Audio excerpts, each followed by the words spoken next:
yung itatanong ko ho, di ba ho yung bata ay hindi dapat binyagan dahil walang karanasan sa katwiran? Tapos ho yung mga matatanda na may marunong na magkatwiran, magkaiba ho yung espiritu ng bata at saka yung matanda na ho?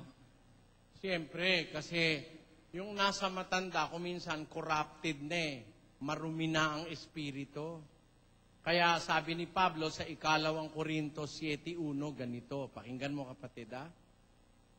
Sanglit aton ining mga saad, mga hinigugma, tinluan ta ang aton kaugalingon sang tanan nga kadagtaan sang lawas kag espiritu. Ayon, tayo ay magsipaglinis ng karumihan ng lawas o ng laman at ng espiritu.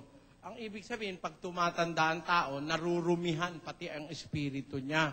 Bakit? Kasi may mga espiritu kasing masasama sa mundo na ihahawa yung ating espiritu. Napapadumi.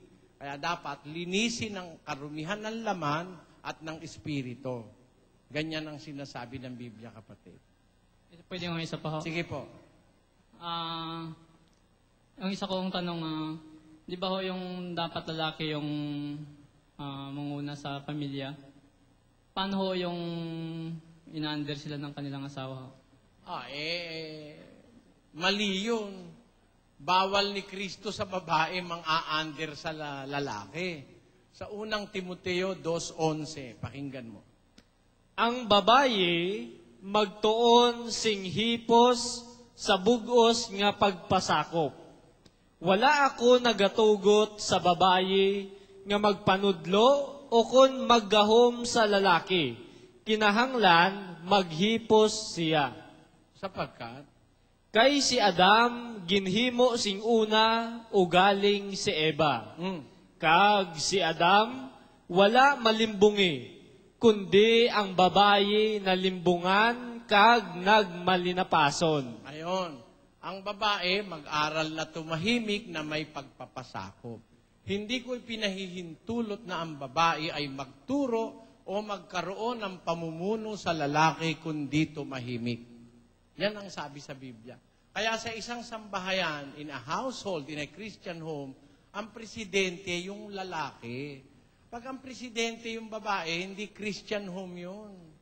Lalabas mali sa paraan ng Diyos. Pakinggan mo sa unang Korinto 11:3. Ganito nakasulat. Apang buot ko nga mahibaluan ninyo nga ang ulo sang tag sa katawo amo si Kristo. Ang ulo sang babaye amo ang iyabana. Kag ang ulo ni Kristo amo ang Diyos. Ayan. Ang Diyos ang ulo ni Kristo. Si Kristo, ulo ng lalaki. At ang lalaki, ulo ng babae. Ang bana, ulo ng asawa. Kaya, ano yun it's a hierarchy of power. The Father, Jesus Christ our Lord, then the husband, then the wife. Yun po ang nasa Biblia. Pwede yung last na lang? Sige po. Nasaan ho ba si Kristo nung siya'y nagbibinata po? Nagkakarpintero siya. Kasama siya ni Jose. Pakinggan mo ha. Sa 6:3 ng Marcos. Ganito nakasulat. Hindi bala ini ang panday, ang anak ni Maria, kag utod ni Santiago, kag ni Jose, kag ni Judas, kag ni Simon? Kag wala bala diri kaupod naton ang iya mga utod nga babaye? Kag nagsaklaw sila sa iya. Ayon. Hindi baga ito ang anluwagi, ang panday, ang anak ni Maria, kapatid ni Santiago, ni Jose, ni Judas, at naka ni Simon? Nag-ano siya, from 13 years old up to 29 years old, nagkarpintero si Kristo. Hindi naman katakataka yung kasi panganay siya, ang tatay-tatayan niyang si Jose, karpintero o panday, kaya nagpanday din siya. Thank you. Maraming salamat. Salamat.